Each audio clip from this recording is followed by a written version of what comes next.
nice day. Welcome to Watch Mojo, and today we're counting down our picks for the 10 most disappointing video games to have launched since 2020.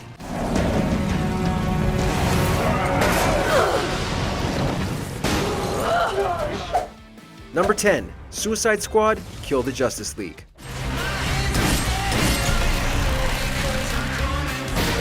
New toys, it's your lucky day. No one truly had much hope for Suicide Squad: Kill the Justice League, but there was a small bit of hope in our hearts. This was a new game from Rocksteady, the groundbreaking studio that showed us how to properly approach licensed games with the Batman Arkham series. Perhaps they had something to revolutionize the live service market. Nope. I'm going to break your bodies, hollow out your minds, and rebuild you as my pets. While Suicide Squad does have some exceptional gunplay and controls, the level design and mission structure create an annoying and repetitive experience, particularly the ones that restrict you to one method in damaging enemies. Good ideas are here, but when they're muddled this badly with awful restrictions, how do you expect players to have any amount of fun?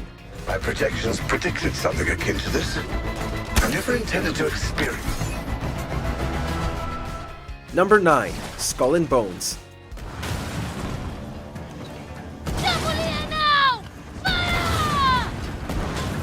At one point, Skull and Bones did look like a worthy competitor to Microsoft's and Rare's own pirate-themed live service game, Sea of Thieves. But that was back when Ubisoft revealed it in 2018.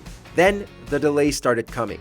And they didn't stop coming. Skull and Bones spent a tumultuous decade in development before it finally launched in February 2024, and what did we get?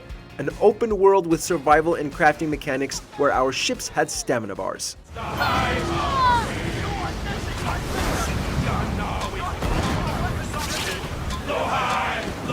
The combat is fun for about 5 minutes, and then it's nothing but open world fatigue from there. Go talk to this captain, go to this location, go blow up this one ship, go collect 20 pieces of wood to craft a hat. There is simply nothing here that justified our $70, and it certainly didn't justify a decade of development hell.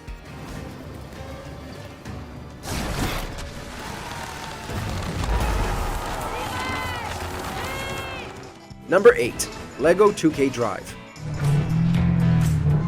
Welcome to the garage. If you want to build your own set of wheels, just talk to Sunny Monkey and head inside. LEGO and racing go hand in hand like peanut butter and honey. It's a delicious snack of a sandwich that can be enjoyable, but is not ideal to eat if you want a full meal or stay awake for the rest of the day. LEGO 2K Drive had the potential to be on par with Forza Horizon or The Crew. Thing is that it doesn't do much with the LEGO IP outside of visuals. Eat it up, rookie. Final lap. Sure, you can build your own vehicles and you can plow through the destructible environments, but that's kind of it. The missions don't do anything interesting either. It's your run-of-the-mill Grand Prix, time trials, collectathons, and what have you. And that's all without mentioning the awful monetization for season passes and currency.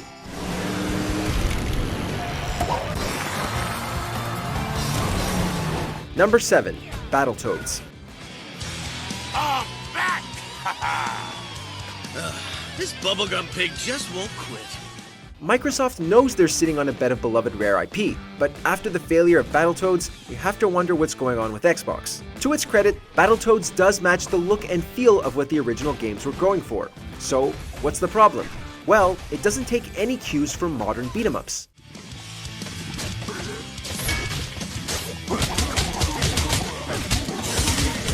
None of your attacks pack enough oomph to feel satisfying to pull off, and the game simply wasn't difficult enough to live up to the Battletoads name. It's one thing to make a game accessible to younger or inexperienced players. It's another to just make it so comically easy that it's boring to play.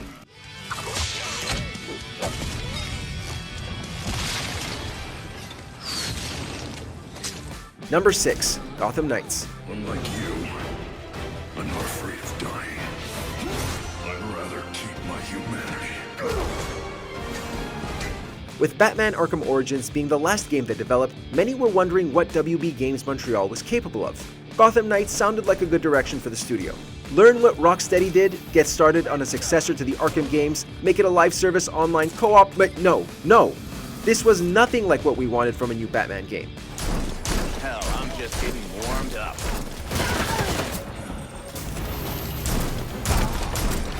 Grinding for a currency of evidence to unlock story missions? Mindless melee combat that doesn't make any of the 4 playable characters feel different? And why are Robin, Nightwing, Batgirl, and Red Hood all so stupid in tracking down villains? And don't even get us started on some of the awful writing we had to suffer through.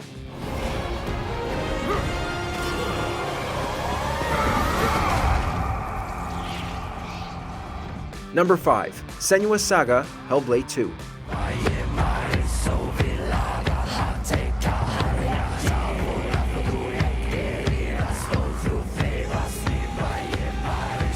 Back in 2017, the first Hellblade game was a solid outing from Ninja Theory. The combat could have used some tweaking, but the puzzles, visuals, story, enemy variety, and sound design were top-notch. Fast forward 7 years later for the sequel, and just what in the heck happened?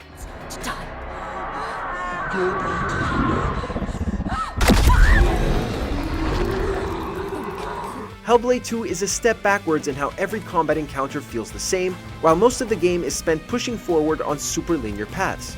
Sure, the game looks great, but graphics only take you so far when the player gets such little interaction with the world. In other words, Hellblade 2 is a prime example of the phrase, "all that glitters is not gold." Seriously, 5 years of development? 5 years? I know you. He needs you. Number 4. Atomic Heart. The sensors in your glove are now directly connected to your neural system, especially your eyes' polymer retina. Atomic Heart was one of 2023's biggest ball drops. Here we had a game that was clearly inspired by games like System Shock and BioShock and presented the topic of robots overthrowing the human race. Sadly, it missed the mark in understanding what made its inspiration so great. What are you doing here anyway? Oh, just passing through. Who are you? Me? Xena. Granny Xena. That's all you need to know. System Shock and BioShock weren't just loved for their aesthetics. They had something interesting to say through their worlds. Atomic Heart simply wound up becoming narcissists, admiring its own aesthetics so much that it forgot to do anything else to survive in a super competitive market, and thus, it died as quickly as it arrived. Perhaps we'd be singing a different tune if there was more refinement in the combat and less focus on running around rummaging through cabinets for stuff.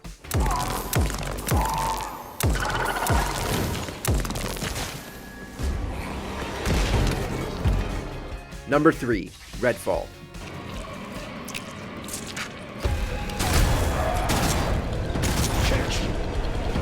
While many groaned over another AAA studio making yet another online co-op game, Redfall did have something to catch eyes: vampires and kick-ass powers. But the more Xbox showed off Arcane Austin's new toy, the worse it looked, and it even got worse than that at launch.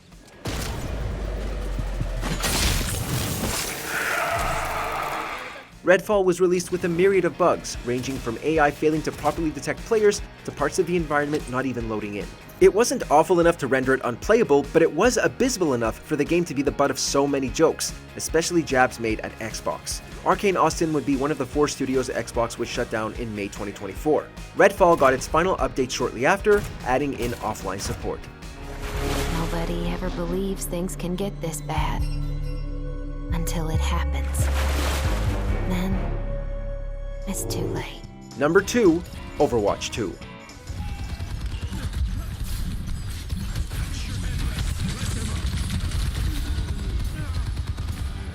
Overwatch 2 may have a player base today, but Blizzard burned many players just by developing it.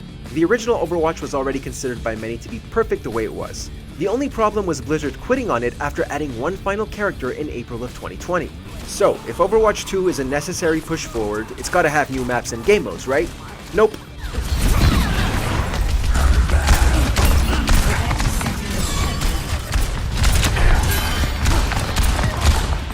It's the exact same game, save for teams consisting of 5 players instead of 6, some character redesigns, and maps taking place at different times of the day than they did before. Cool. So in other words, we killed the original game just to move the light source and take a player away from both teams. Makes sense.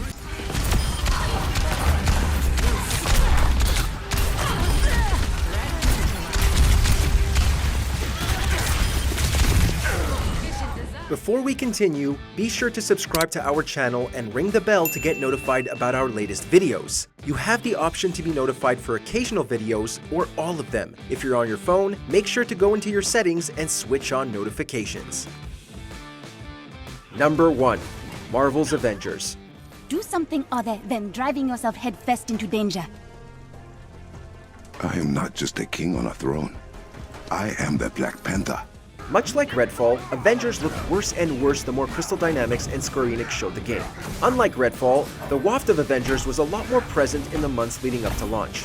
All they had to do was make an exciting game starring Captain America, Iron Man, Thor, and Hulk, and whoever else they wanted to add in. It will make no difference. Inhumanity is a blight on this earth. What they gave us was a live service game with a horrible monetization scheme, a bland story, mundane combat, and a total lack of enemy variety. Throw in arbitrary RPG mechanics like power levels and gear, and what you were left with was a game that wanted more money from you for very little effort. Square Enix would eat a $60 million loss from this game and would sell off Crystal Dynamics to Embracer Group in 2022. Marvel's Avengers was marked down to $5 several times after launch before getting delisted from digital storefronts in September 2023. Is it really ambition if you have the government and public opinion on your side? We can change people's minds, Tony, even if we have to act outside the law. Which video game disappointed you the most? Let us know down in the comments. 'Cause I heard a rumor that you were dead. Oh boy. In the mood for more awesome gaming content?